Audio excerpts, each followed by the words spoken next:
So now I'm going to introduce you to an acronym called TUT, which stands for time under tension. Time under tension refers to the amount of time in which your muscles are experiencing a state of tension.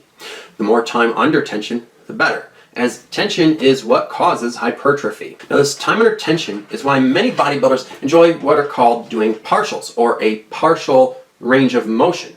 All right, and that is done in order to avoid going into a lockout state in which your tension has been released. So for instance, if I was to do a normal bicep curl, I would start down here and end up here, right? The problem is down here where I'm locked out, there's no tension, okay? My muscles are not working to hold on to that weight.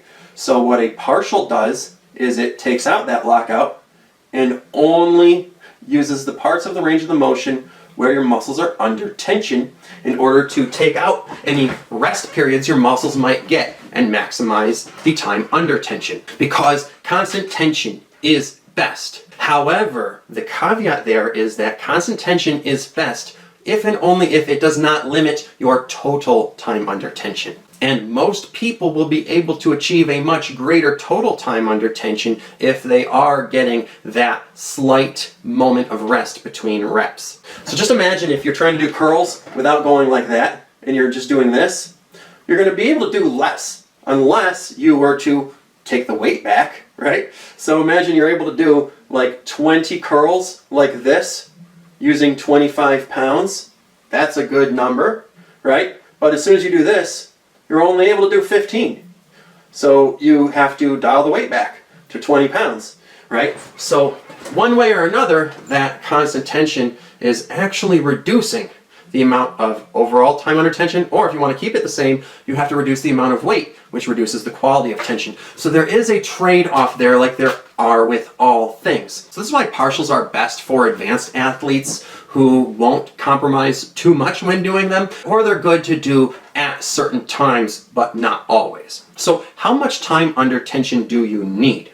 The ideal amount is 45 seconds or more, but at least 45 seconds. And that's total time under tension, right? If you're only getting a slight split-second break between reps, then that's fine, right? As long as you're not resting for multiple seconds. So if you're not locking out and getting any rest at all, your set should take 45 seconds or more. If you're getting a split-second rest between reps, then you need to figure that in, right? The time under tension should be 45 seconds or more total. And this is another reason why sets of 10 reps or more are actually best, because 45 seconds is about how long it takes to execute 10 or more very good reps. And obviously you can't be going fast. Obviously you can do 10 fast reps in 10 seconds. That's not going to count, right?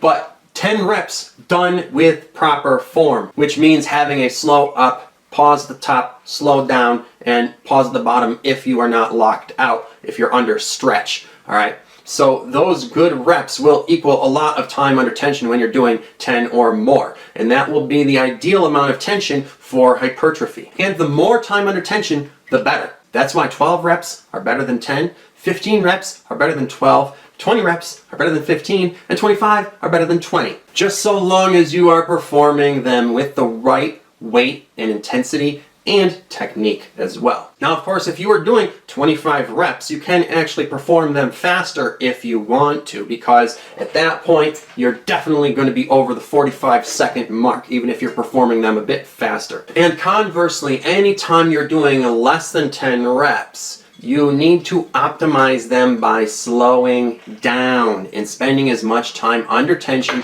as possible. Because if you're only doing 6 reps, and each rep takes about 2 seconds, that's only 12 seconds of time under tension. That's not going to create very much hypertrophy and is extremely suboptimal. All right, so no matter what rep range you are doing, just make sure you are using the right pace and tempo when doing your reps, so that you're spending enough time under tension, ideally as much as possible. And there's really no such thing as too much time under tension. So you don't have to worry about cutting that time under tension down if you're experiencing a lot of it, but you do have to worry about making it go up if it's under 45 seconds. So just make sure you're doing your exercises slowly enough to get more than 45 seconds of time under tension, and you will be optimizing your hypertrophy.